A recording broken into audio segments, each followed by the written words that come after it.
The wind coming off Lake Pontchartrain on a muggy Louisiana morning in the late summer of 1937 carried the smell of brine, cypress, rot, and diesel. Standing barefoot on the rough-planked deck of a flat-bottomed swamp craft, a wiry, sunburned, sharp-tongued carpenter named Andrew Jackson Higgins barked orders at a group of men who looked more like dockside drifters than shipbuilders. Higgins had no formal engineering education. He was not a naval architect, nor a university-trained designer. He was a New Orleans carpenter who had once built furniture, repaired river barges, and cursed with the fluency of a man who considered profanity a punctuation mark. On that morning, he was demonstrating a strange little boat with a wide square bow, an ugly metal winch, and a hull shaped like a carpenter's toolbox. Local fishermen snickered from the shore. Navy officers who had travelled down from Washington stood stiff-bottomed on a nearby pier and muttered that they were wasting their time. Higgins was convinced, absolutely, obstinately convinced, that flat-bottomed craft could run through surf, mud, and marsh faster than anything the Navy owned. The officers believed he was a loud-mouthed nuisance wasting government fuel. The demonstration did not begin well. The engine coughed like an asthmatic mule. Higgins yelled something unprintable, smacked the housing twice with a carpenter's mallet, and the motor sputtered to life. The little swamp boat leapt forward across the wind-chopped lake, bouncing violently, throwing spray high into the humid air. Higgins grinned like a river pirate. The Navy officers frowned. The flat bottom, the violent ride, and the crude construction offended every principle of refined naval engineering. But Higgins knew something they did not. The future war in the Pacific would not be won by elegance. It would be won by machines that bullied their way ashore. While Higgins was battling skepticism in Louisiana, a young Marine, officer named Major Evans Brute Krulak, stood on another shoreline half a world away. In the autumn of 1937, during the Second Sino-Japanese War, Krulak observed the Japanese army launching an amphibious assault along the Yangtze Delta. The Japanese landing craft stunned him. They were wooden, boxy, and to American eyes crudely built. But one feature struck Krulak so forcefully that he snapped several photographs and scribbled frantic notes into his field journal. A simple wooden bow ramp that dropped forward onto the beach, allowing infantry to run straight out in seconds. American observers dismissed it as a gimmick. A ramp on the front of a boat seemed absurdly vulnerable. One Navy report declared it clumsy, another called it a structural fantasy, and several officers scoffed that no door can withstand surf, sand, and rifle fire. Krulak was not so sure. He had watched Japanese soldiers pour across a beach in a seamless line, never clustering, never climbing awkwardly over gunwales. He understood immediately what few Americans yet grasped. A ramp meant speed, and speed meant survival. When Krulak returned to the United States with his photographs, he carried them to the Navy's Bureau of Construction and Repair in Washington. There, in a paneled room that smelled of pipe smoke and varnish, he laid out the evidence. Senior officers leaned over the black and white prints, studied the crude Japanese craft, and broke into laughter. "A door?" one captain snorted. "On a boat?" "Ridiculous," another added. "It will leak like a politician's promise," a third declared. "That ramp will collapse the first time it touches a sandbar." They sent Krulak away with polite dismissal and private mockery. The United States Navy, locked into a world of battleships, cruisers, and academic engineering, had no interest in carpentry solutions from Asia. But one man listened. In his cluttered workshop off Higgins Drive, in New Orleans, a building that looked more like a lumber yard than a place where wartime miracles would someday be born, Andrew Higgins studied Krulak's photographs with a craftsman's eye. Where naval architects saw structural weakness, Higgins saw simple geometry. Where bureaucrats saw vulnerability, he saw potential. He traced the angles with a carpenter's pencil, muttered calculations, and slapped the blueprint against his thigh. "It's just a damned door," he said, "a door that drops." And so he built one. He used cypress planks, galvanized hinges, and an improvised winch built from spare boat parts. He mounted the silly ramp, as his own workers jokingly called it, to the bow of a swamp craft that looked even uglier than the Japanese one that inspired it. Marines at the nearby reserve station came to look. Some were curious. Most laughed. A sergeant shook his head and said, "If that thing hits a wave, it'll knock itself off." Another Marine joked, "Maybe it's a portable gangplank for polite invasions." But Higgins was undeterred. He invited the same skeptical Navy officers back to Lake Pontchartrain for another demonstration. This time the craft moved more confidently. The flat hull skipped across the water. Higgins throttled down as the boat hit the shallows. Then, dramatically, he yelled to his men. The winch squealed. The wooden bow ramp dropped forward with a splash. For a moment, silence. Even the cynical officers looked slightly impressed. Then, as if summoned by fate, a rogue wave struck the port side. The boat rolled sharply. Water sloshed across the deck. The hinges groaned and the entire ramp ripped free. It slid beneath the surface with a wooden clunk, sank into the murky lake, and disappeared. Higgins cursed so loudly that birds took flight from the reeds. Marines on shore burst into laughter. The Navy officers exchanged satisfied glances. In Washington, the story preceded Higgins by telegraph. Carpenter's ramp design failed. Boat lost ramp in mild surf. The verdict was swift and devastating. The bow ramp concept was deemed impractical, fragile, amateurish. The Bureau filed Krulak's photos and Higgins's notes under rejected designs. For the moment, the idea was dead, but only temporarily, for neither Higgins nor Krulak would forget what they had seen, nor how bitterly wrong the doubters would one day be. The rejection from Washington might have ended the strange partnership between an irreverent New Orleans carpenter and a stubborn Marine officer. But Andrew Jackson Higgins was not the kind of man who accepted no from anyone, not from admirals, not from engineers, and certainly not from government boards stacked with Ivy League credentials he despised.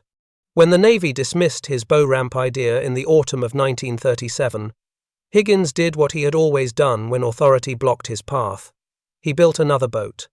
This time, it was not crude demonstration model slapped together with cypress planks and hardware store hinges. Higgins locked himself inside his workshop for nearly a week, emerging only to curse, smoke, drink coffee so strong it could strip paint, and sketch new designs on butcher paper.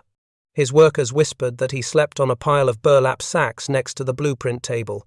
When he finally came out, he carried a fresh set of drawings for a redesigned landing craft still ugly, still boxy, still flat-bottomed, but far sturdier than the first. Meanwhile, Major Evans' brute Krulak was fighting a different battle. He had been humiliated in front of the Bureau of Construction and Repair, mocked by naval officers who dismissed his observations as foreign nonsense. Worse, rumors circulated through Marine leadership that Krulak had become obsessed with a Japanese idea. Admirals suggested he was being manipulated by enemy innovation. A few colonels wondered privately if the young major was becoming a crank. Krulak ignored all of them. He had seen the Japanese land under fire. He had watched their infantry spill forward in one continuous wave. He knew, absolutely knew, that the United States would face the same challenge in a future Pacific War. And he believed Higgins was the only American shipbuilder wild enough to bring the ramp idea to life. So when Higgins contacted him with a quiet message, "I built another one. Come watch," Krulak boarded the first train to New Orleans. The second prototype looked sturdier, but Marines inspecting it still scoffed. The ramp was thicker, reinforced with stronger steel plates and cross-braced joints. Higgins slapped the ramp with his calloused hand and declared, "This one ain't going anywhere unless God himself pulls it off." The Marines laughed. "Last time it sank because a fish sneezed," one sergeant muttered. But Higgins had arranged something different this time. The test would not be a quiet lake, Pontchartrain demonstration. He insisted on running the boat in the choppy marsh channels near Chef Menteur Pass, where currents twisted like snakes and crosswinds slapped small craft sideways. Newspaper reporters were rumored to be coming. Navy officers were watching from afar. If the boat failed again, it was over. On the morning of the trial, The sky over the Louisiana marsh was grey and threatening rain. The breeze stiffened as the test team began loading sandbags for ballast. Higgins strode about the deck like a man preparing for war, barking at workers to check the winch lines, retighten hinges, and secure the ramp brace pins. Krulak stood at the stern, notebook in hand, jaw clenched. What neither man knew was that several Marine officers, still convinced the bow ramp was a foolish waste of time, had quietly hoped the test would fail. Some believed the Marine Corps should not rely on a civilian carpenter, especially one as undisciplined as Higgins. Others feared that embracing, an idea borrowed from Japanese landing craft, might appear unpatriotic. A few simply despised Higgins's personality. His contempt for bureaucracy, his profanity, and his refusal to salute anyone had made him many enemies. But Higgins did not care whose careers or egos were at stake. With a roar, the engine came alive. The boat surged forward into the marsh, skimming the water like a skipping stone. Spray whipped into the faces of the observers as the craft accelerated, handling the chop better than any expected from such a crude hull. As the boat neared the muddy shoreline, Higgins raised his fist. "Drop it!" The winch whined. The reinforced bow ramp slammed down into the shallows and held. For a heartbeat, nobody moved. Then Higgins pointed dramatically. "Now, drive her in." The operator pushed the throttle. The boat surged forward, ploughing up onto the mud like a sledgehammer hitting wet clay. The ramp dug in. Marines leaped off, running down its length as if storming a beach exactly as Krulak had seen the Japanese do. It was not elegant, it was not graceful, but it worked. Observers exchanged quick, uneasy glances. A few muttered curses. Others stared in stunned silence. But Higgins was not finished. He ordered the boat backed off and repeated the maneuver once, then twice, then a third time. Every landing was rough. Every landing hammered the bow. But the ramp held firm. When the demonstration ended, the marsh bank looked like it had been hit by a stampede of buffalo. The ramp, caked with mud and splintered at one corner, still hung solidly on its hinges. Krulak felt triumph swelling in his chest. Higgins lit a cigar with shaking hands. But the victory evaporated by afternoon. A tropical squall struck as the boat returned to dock. A violent side current slammed the hull. The operator lost control. The boat twisted sharply, and the ramp tore halfway free, ripping a hinge and folding backward like a broken jaw. Reporters captured the moment. Headlines the next morning described, "Carpenter's ramp fails again. Navy laughs off Louisiana landing craft." Washington's bureaucrats felt vindicated. The silly ramp was declared unreliable. And once again, the idea was left to die. But not for long. Higgins was already sketching improvements before nightfall. And Krulak, furious at the sabotage and mismanagement around him, resolved that the ramp would have its day because one day Marines would need it to survive a beach far deadlier than anyone yet imagined. The second failure should have buried the bow ramp idea for good.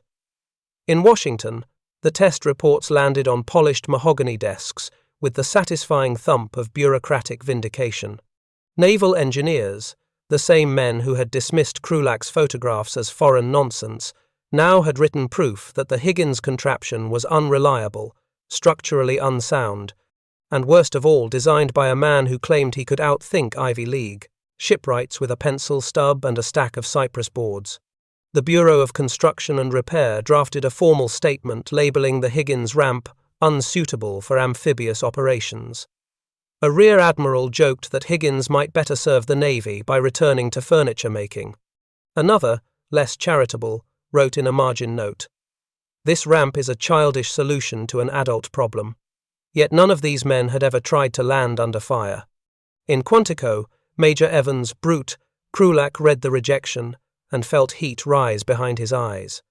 The photographs he had taken in China were still pinned above his desk, grainy images of Japanese infantry sprinting down a wooden ramp, hitting the beach in a fluid swarm. He knew what would happen the day American Marines had to climb over the gunwales of a landing craft under machine gun fire. He had seen it. He had smelled the cordite in the Yangtze Delta, and he refused to let the ramp die on the word of men whose greatest, Hardship was running out of tobacco during a budget meeting. Krulak began a campaign that would define his early career. He wrote letters, he sent memos. He visited offices so often that Navy captains learned to duck into side corridors to avoid him. He reminded them again and again that the Marine Corps existed to seize beaches, not to maintain bureaucratic comfort. Most ignored him, a few sympathized quietly, but the majority dismissed the idea as a swamp rat hallucination. Meanwhile, Andrew Jackson Higgins was fighting his own war. The newspapers mocking his failed ramp had cut deep. He cared nothing for Washington opinions, but public humiliation made it harder to secure contracts, harder to pay workers, harder to keep the lights on in the yard that bore his name. His workshop, half shipyard, half junk pile, looked like a battlefield of half-finished ideas. Sawdust drifted like smoke. Torches hissed. Men hammered and cursed and sweated. Higgins prowled among them with the restless energy of a man convinced that destiny had chosen the wrong moment to test his patience. He tore apart the damaged ramp. He studied the twisted hinges. He rebuilt the bracing. He changed the winch design. He replaced wooden joints with steel fittings scavenged from tugboat scrap. Day after day, he refined and rethought and redrew. His workers joked that Higgins would keep building until the bayou swallowed the yard. But Higgins had a problem Washington never saw. Powerful shipbuilding companies despised him. He was an outsider, a loudmouth, southern, uncredentialed intruder in a world of tailored uniforms and polished shoes.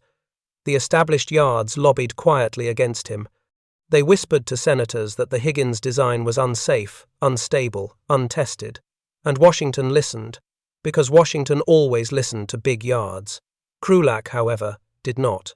He traveled to New Orleans unannounced and found Higgins in the middle of his workshop, yelling over the sound of a band saw.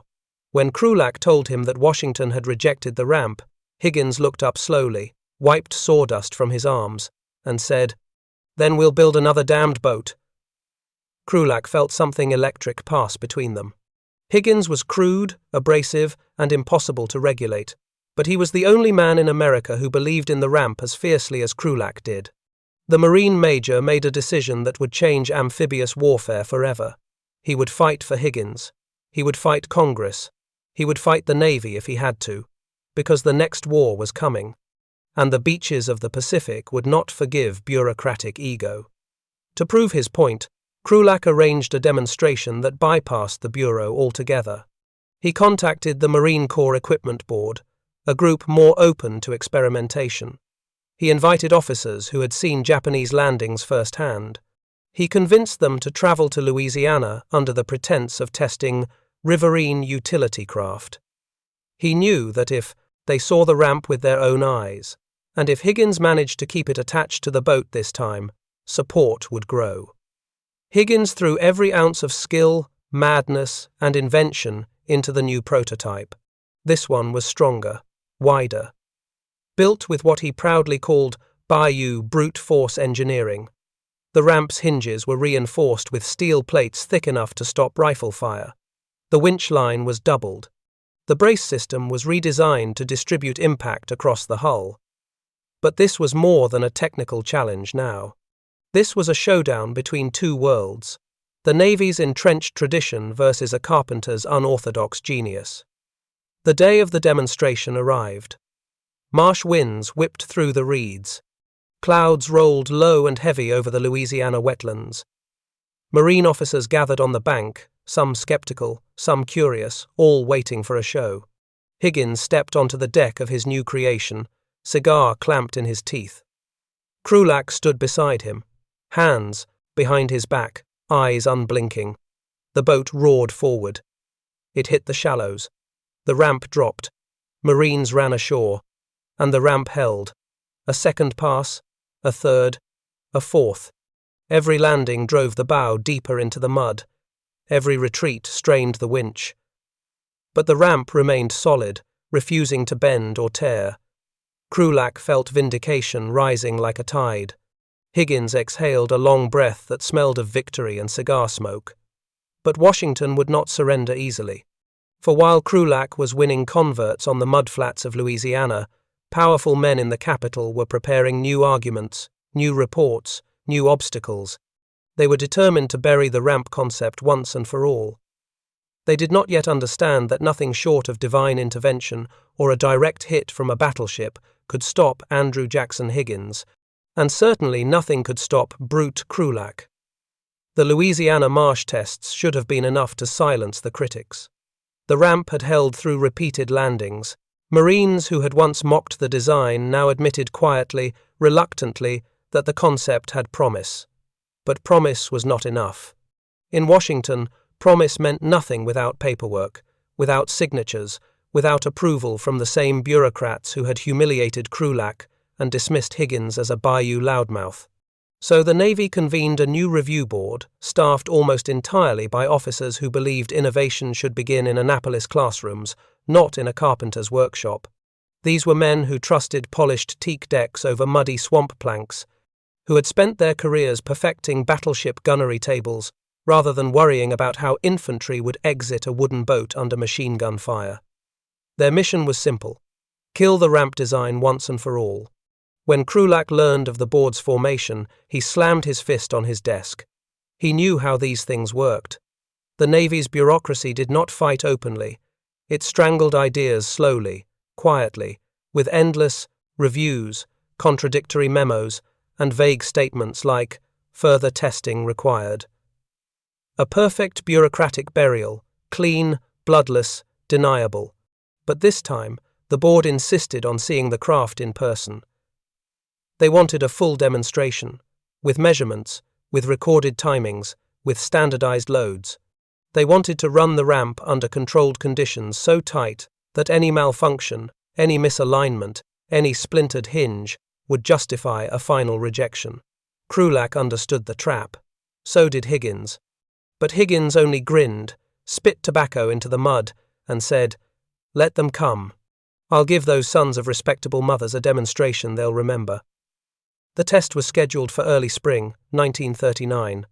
The location: the naval base at Norfolk, where the board could observe the trial in a more professional environment, far from Higgins's home turf. Some suspected the Navy even hoped that removing Higgins from his swamp workshop would rattle him. They did not know the man. Higgins would have run the test in a hurricane if given the chance. When he arrived in Norfolk, wearing muddy boots and a rumpled suit that smelled faintly of gasoline, the board members winced as though they had encountered an untamed animal. One commander whispered to another, "Good Lord, he looks like he built the boat with his teeth." Higgins heard it. Higgins always heard everything. He lit a cigar and smiled like a wolf. The demonstration began under cloudy skies. The water was calmer than the marshes of Louisiana, but cold Atlantic wind whipped the bay. A crowd gathered, not just the review board, but a scattering of shipyard workers, Marines stationed nearby, curious sailors, and a few reporters hoping for another failure. Before launching, the board conducted a thorough inspection of the craft. They measured ramp thickness, hinge diameter, cable tension. They tapped the hull with mallets. They demanded documentation of every material used. Higgins answered questions with the patience of a man forced to explain a hammer to a room full of lawyers. Finally, the boat was cleared to begin. Higgins himself took the controls. Krulak stood silently on deck, jaw taut, hands clasped behind him. The brass watched from the pier, clipboards ready to record every flaw. With a roar, the engine came alive. The boat surged across the bay, its flat bottom slapping the water but maintaining a steady course. Higgins turned sharply, accelerating toward the shoreline. The moment the bow grounded on the sand, he shouted, "Drop it!" The ramp slammed down, fast, clean, solid. A squad of Marines ran down it at full speed. Observers timed them with stopwatches. The numbers written later as words were clear: faster disembarkation by half compared to climbing over the sides. But one test could not change minds hardened by pride. Again, a commander ordered. So Higgins did it again. Then again. And again. Landing after landing. Ramp. Down. Marines off. Ramp up. Boat reversed. Higgins pushed the craft harder each time, driving it deeper into the sand, challenging the structure to fail. On the 6th run, spectators winced at the impact. On the 8th, the hull shuddered so violently that one Marine lost his footing.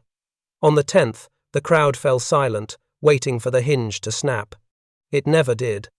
The ramp held through 12 consecutive landings. Krulak saw the expressions shift on the faces of the board members, from quiet confidence to discomfort to reluctant respect. But bureaucracy is cunning. Just as Higgins prepared to end the demonstration, one captain stepped forward with a thin, triumphant smile. "Run it with full combat load," he said. "Rifles, packs, ammunition, everything." A murmur passed through the crowd. Full load meant doubling the stress on the ramp, increasing the impact weight significantly. If the ramp was going to fail, this would break it. Krulak opened his mouth to protest, but Higgins cut him off with a raised hand. "Load it," he said. Marines hauled gear aboard. Ammunition crates thudded onto the deck. Packs, rifles, entrenching tools, everything a combat platoon would carry. The boat rode lower in the water now, the bow heavier. Higgins eased the throttle forward. The boat surged. The shoreline approached. Then, a brutal impact. The bow punched into the sand with a force that rattled bones. The ramp dropped, creaking loudly under the weight of heavily loaded Marines charging down it. For a terrible moment, the center support flexed dangerously. But it held. The ramp held. Marines hit the shore in an unbroken line. Observers clicked their stopwatches. The times were even better than expected because the ramp design did not slow with weight. Finally, after the 12th landing of the full-load run, the board could no longer hide the truth. The ramp had passed every test thrown at it. The demonstration ended. The officers gathered in, murmured. Conversation. Krulak stood rigid, awaiting judgment. Higgins leaned against the hull, cigar still clenched between his teeth. When the board chairman approached, his expression was unreadable. "Mr. Higgins," he said slowly, "it appears your ramp may have some potential." It was the closest thing to surrender a bureaucrat could offer. Higgins only grinned. They had won a battle, but the war for the future of amphibious landings had only begun. The Norfolk demonstration should have cleared the path. Any rational system would have taken the test results, stamped approved, and begun production. But the United States Navy of the late 1930s remained a kingdom of battleship admirals. Men trained to measure power in inches of armor and calibers of guns, not in the thickness of a wooden ramp or the angle of a landing craft's bow. So the report that arrived in Washington did not say, "The ramp works." Instead, it said, "Further evaluation recommended." Krulak nearly ripped the pages in half when he read them. Higgins, unfazed, shrugged and said, "They're scared, brute." Ideas scare them worse than bullets. The Navy Bureau of Construction and Repair filed 13 objections, written in careful bureaucratic handwriting, questioning everything from the ramp's durability to the hinge placement to the psychological impact of troops facing forward during landings. One admiral actually wrote, "Marines may become unnecessarily anxious if they see the beach before disembarking." Higgins barked a laugh, so loud an entire office of secretaries jumped. But the objections still stood. Approval was stalled. Procurement delayed. Funding withheld. Only one force on Earth could break through Navy resistance: war. By 1940, the Pacific was burning. The Japanese advanced through China, Indochina, and the Philippines with terrifying speed. U.S. military planners finally reading the combat reports from Shanghai and Nanking realized the bitter truth Krulak had shouted for years. Amphibious warfare would decide the Pacific, not battleships. That shift in mindset cracked the Navy's armor of skepticism. But the real breakthrough came from a place no admiral wanted to admit: a White House desk. President Franklin Delano Roosevelt, a former Assistant Secretary of the Navy, read every naval innovation memo personally. He loved ships, he loved builders, and he especially loved underdogs who proved experts wrong. Roosevelt read Higgins's file and wrote by hand, in blue ink, 4 words that rewired the fate of the amphibious fleet: "Give this man work." with the president's signature. The first formal contract was issued to Higgins Industries not for landing craft, but for small auxiliary boats. A foot in the door. Higgins kicked the door off its hinges. Higgins had no Naval Academy pedigree, no government-backed shipyard, no polished facilities. What he had was something far more dangerous. A workforce that believed in him. His shop on City Park Avenue began as a converted lumber yard, filled with the stink of cypress, sawdust, diesel fumes, and sweat.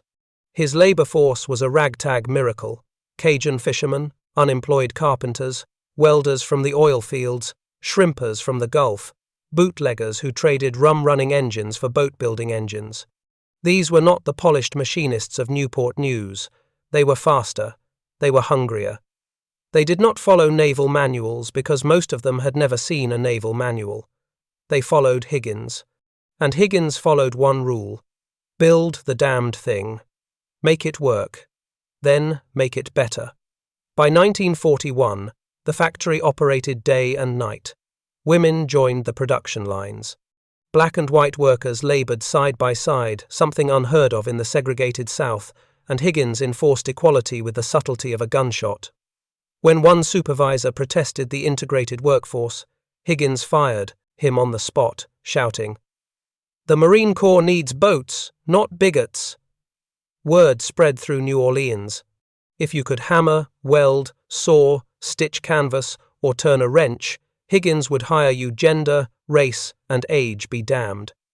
Turnover dropped, productivity soared, and then Krulak returned. He arrived unannounced, dressed in tropical khakis, having returned from observing Japanese landings in the Philippines. He carried a stack of captured photos, grainy, dark, but unmistakable. Japanese landing craft, bow ramps dropping onto beaches, troops flooding forward in seconds. He handed them to Higgins. Higgins nodded once. "Told you." Krulak went straight to Washington, armed with the new intelligence. His report landed on the desk of General Holland Howlin' Mad Smith, father of modern marine amphibious warfare. Smith read it, called Krulak directly, and said, "Get me boats with ramps, real ones, strong ones." Yesterday, the Marines had spoken, and the Marines would not be ignored. Higgins took the Norfolk test craft and reimagined it from keel to ramp. He replaced cypress planking with marine-grade plywood, stiffened by steel stringers. He redesigned the hull so the boat planed better in open water, but still slid up a beach like a sled across packed snow. He improved the hinges, reinforced the ramp, installed a winch system that could raise the bow door even when jammed with sand or soaking wet. The first official prototype, Higgins boat, landing craft personnel, was ready by early 1942. Washington sent another test board. This one returned with a very different report. Recommend immediate adoption. The Navy, begrudgingly, approved the design. But they added a stamp at the bottom. Suitable for limited procurement. Higgins saw the note. He stabbed it with a screwdriver and snarled. Limited? They'll need thousands before this war is over. He was wrong. They would need tens of thousands. Once contracts arrived, the scale terrified the Navy. Factories nationwide were struggling. Steel was rationed. Engines were delayed. Labor shortages grew severe. Every major shipyard faced bottlenecks, but not Higgins Industries. New Orleans had become an industrial volcano. Night shifts glowed like a forge. Workers sang Cajun ballads while riveting. Welders lit up the bayou with blue sparks. Boats rolled off the line so quickly that Navy inspectors couldn't keep pace. Higgins built landing craft faster than Washington could file paperwork for them. A Navy captain finally wrote, in stunned admiration, "Higgins Industries can produce boats at a rate we did not believe possible." Higgins read the note, grunted, and told his foreman, "Good. Tell them to send more orders." Because the design that no colonel wanted, and no shipbuilder believed in, was about to become the most important assault craft in the Pacific. By early 1943, the Higgins boat was no longer a curiosity, it was a necessity. Yet necessity does not erase doubt. The Marine Corps, though desperate for a reliable landing craft, had not fully embraced the concept of the bow ramp assault. It was new. It was untested in real war. And Marines do not accept anything on faith. The first large-scale trials occurred off the beaches of San Clemente and Onslow Beach, where thousands of Marines practiced amphibious landings in the cold winter surf. Many were veterans of pre-war boat drills, clumsy affairs conducted with mismatched craft, borrowed barges, and fantasies of how future invasions might unfold. Now they had the real thing. Rows of Higgins boats formed long grey lines across the horizon. Their engines coughed and growled as they rose and fell on Pacific swells. From a distance they looked like wooden shoeboxes shoved across the water by invisible hands. Up close, they were brutal machines, scarred planks, steel braces, sand-scoured ramps, and the unmistakable smell of diesel that clung to uniforms for days. Some Marines still doubted. Marines doubt everything until proven otherwise. The first trial landings transformed skepticism into awe. The exercise began before dawn. Fog clung low to the surf, and platoons formed up silently in the cold wind. The order was simple. Board the landing craft, hit the beach, attack the dunes. Nothing fancy, nothing dramatic. Just a practice run. But for the Marines who had spent years climbing over the gunwales of old boats, tumbling into the surf like spilled cargo, the ramp changed everything. Lieutenant Harold Thompson of 2nd Battalion, 5th Marines, later wrote, "I thought the boat would choke in the surf. Instead, she bit the beach like a bulldog. Then the ramp slammed down and we ran straight ahead. No jumping, no falling, no drowning, just forward like infantry should." Observers timed the landings carefully. When Marines climbed over the sides of traditional craft, disembarkation could take over half a minute per squad. When the ramp dropped, entire platoons hit the sand in mere seconds. Seconds meant survival. Seconds meant momentum. Seconds meant the difference between life and death on a defended beach. Yet even after these results, the Navy remained divided. Traditionalists argued that bow ramps were structurally weak, unsuited for heavy seas, and, most famously, that they were too inviting a target for enemy machine gun fire. Krulak could barely keep his temper when he testified in front of the amphibious board. He slammed a captured Japanese photograph onto the table. Marines leaned forward. Admirals frowned. The picture showed Japanese troops storming a riverbank in China. The bow ramp was down. Infantry poured off in a seamless line. Machine gun crews disembarked in order. The attack formation was intact within seconds. Krulak pointed at the image and said through clenched teeth, "Gentlemen, they have this. If we do not, we are fools." The room fell silent. It was the closest thing the Corps had to a declaration of war against its own bureaucracy. While Washington debated, Higgins innovated. He reinforced hull frames with strategic steel ribs. He redesigned the ramp so it opened and closed even when packed with wet sand. He added stronger winches, better buoyancy chambers, improved chines to cut surf, and safer support for bow-mounted machine guns. He solved problems no one else even knew existed. When one Marine officer complained about the ramp warping after extended saltwater exposure, Higgins snarled, "Of course it warped. So I built it thicker. Bring me another complaint." And they did hundreds of them. Higgins solved every one. Krulak later wrote, "The man didn't refine the boat.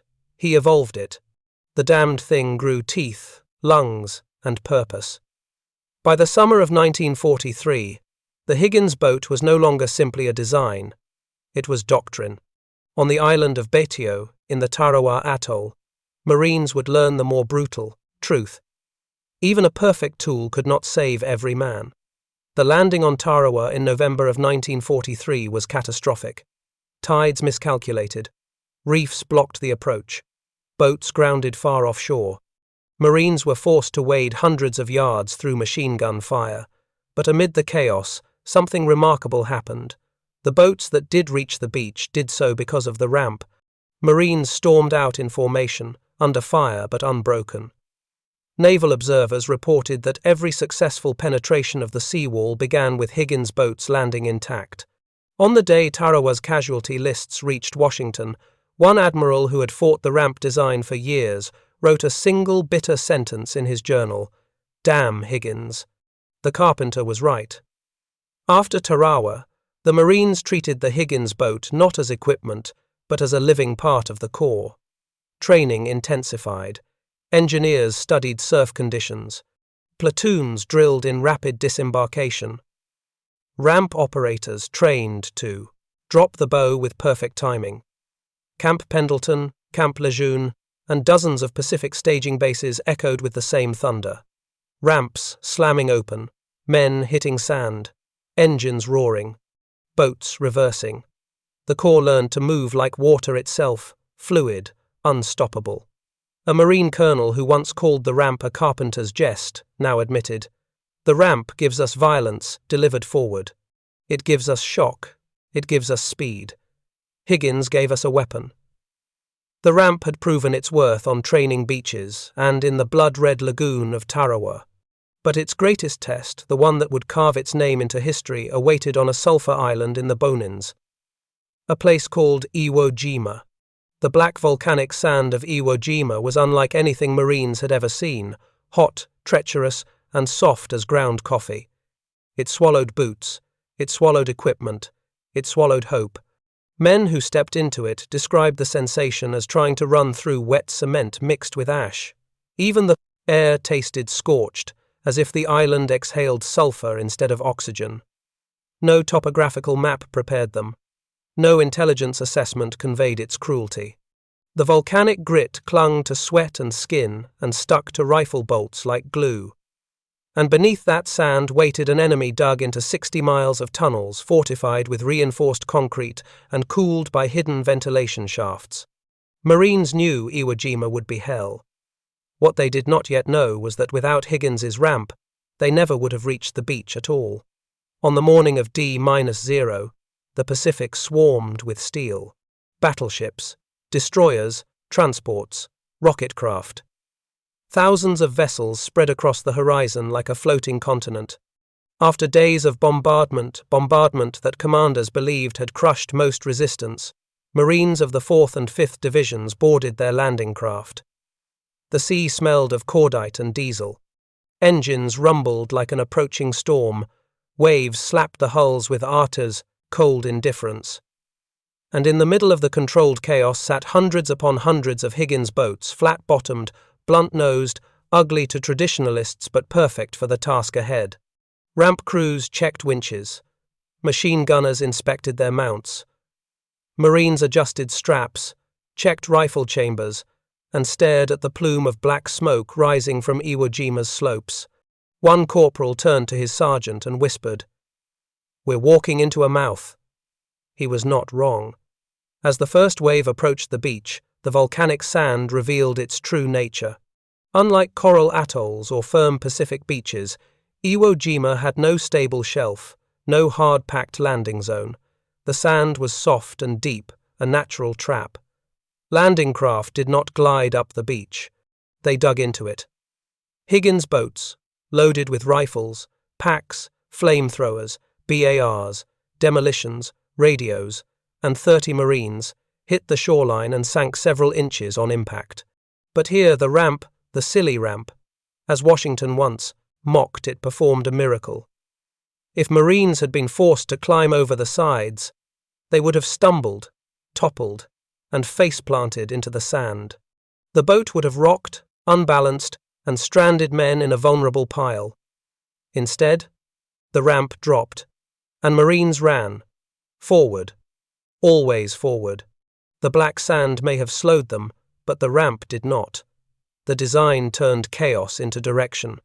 Some boats from other services attempted landings without ramps, naval workboats, older designs, borrowed barges.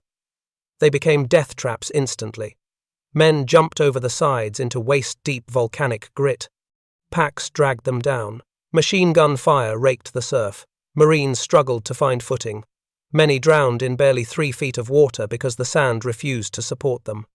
Lieutenant Colonel Justice Chambers of the 3rd Battalion, 25th Marines, later wrote, "Any craft without a ramp became a coffin."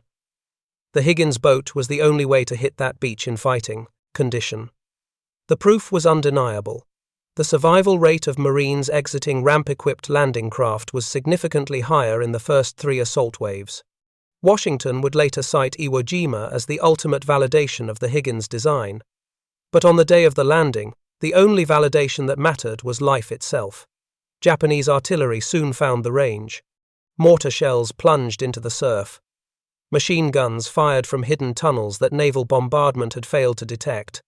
Entire rows of boats were ripped apart. Marines were cut down in the open sand. The water turned red. But even under hellfire, something remarkable happened. The ramps kept working, despite shrapnel, despite molten sand, despite blasts that shook the boats like tin cans. The ramps dropped with their familiar metallic clatter, and Marines sprinted forward before the next shell found its mark. Historians reviewing combat footage later noted that the smoothness of ramp operations under fire was absolute, borderline miraculous.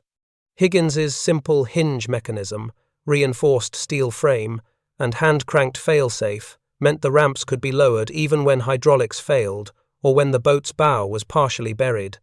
The Japanese had expected confusion at the beachhead bottlenecks, jammed gunwales, Marines stumbling into kill zones. Instead, they were met with order, flow, momentum, forward movement. The ramp turned Iwo Jima's beach, notoriously one of the worst landing zones of the entire war, into something workable. Not safe, not forgiving, but workable. And workable meant survivable. Hours into the assault, casualties mounted. But the landing craft continued delivering wave upon wave: rifle companies, flamethrower units, engineers, demolition teams, medical corpsmen, signalmen, ammunition bearers. At one point during the afternoon, a colonel of the 5th Marine Division stood on the sand, covered in volcanic ash, and watched a fresh wave of Higgins boats grind into the SI beach. Ramps fell. Marines rushed past him, weapons raised, eyes focused ahead. He turned to a war correspondent, crouched beside a shattered sand berm, and said, "This island hates us. The sand hates us. The enemy hates us. But these boats, these damned ramp boats, are the only reason any of us are standing here." That statement would echo through Marine Corps archives for decades. Mount Suribachi still spat fire. The beach was littered with wreckage. Smoke burned eyes and lungs. Medics carried Marines whose boots were filled with molten grit. Engineers tried to clear mines by hand. Every yard forward cost blood. But the foothold was secure. The landing was successful. And the reason was simple. The ramp worked. Not in calm water, not in training, but in hell. On black sand. Under fire. A design once mocked by Washington bureaucrats, dismissed by naval architects, and sneered at by admirals, had just helped win the most brutal amphibious landing in Marine Corps history. And Higgins? Higgins was still in New Orleans, building more boats at a pace the Navy could barely comprehend. He had not seen the landing. He had not smelled the sulfur or heard the explosions. But the men who lived through that day would never again hear the metallic thud of a Higgins ramp without remembering Iwo Jima. The black sand of Iwo Jima proved what no admiral's memorandum, no training exercise, and no war college lecture ever could. A bow ramp was not a luxury. It was the beating heart of amphibious warfare. But the significance of that ramp reached far beyond a single island. By the time the first American flag rose over Mount Suribachi, Higgins' boats had already reshaped the entire Pacific campaign. They were no longer just landing craft. They were logistical arteries, portable docks, floating cargo doors, troop conveyors, and evacuation corridors. To understand why the Pacific war machine moved with such relentless speed from island to island, one must understand the industrial miracle behind the ramp. By mid-1944, and accelerating into 1945, the Pacific War operated on a rhythm that stunned Japanese planners. It was not the rhythm of battleships or aircraft carriers, it was the rhythm of loading ramps slamming open on beach after beach. Kwajalein, Saipan, Guam, Peleliu. Later, Luzon, Okinawa. Marines and soldiers hit the beach with such frequency and speed that Japanese intelligence mistakenly reported the Americans had endless fleets. In truth, the fleets were not endless, but the landing craft were. Higgins factories in New Orleans, Michigan, and Pennsylvania, plants that had once produced fishing boats or never produced boats at all, now churned out ramp-equipped craft in astonishing numbers. Entire production lines were devoted to hinges, winches, and welded supports. Engineers learned to assemble a ramp so quickly that a new one rolled off the line every 13 minutes during peak months. Every ramp built meant another platoon hitting another beach without hesitation. Every ramp meant momentum.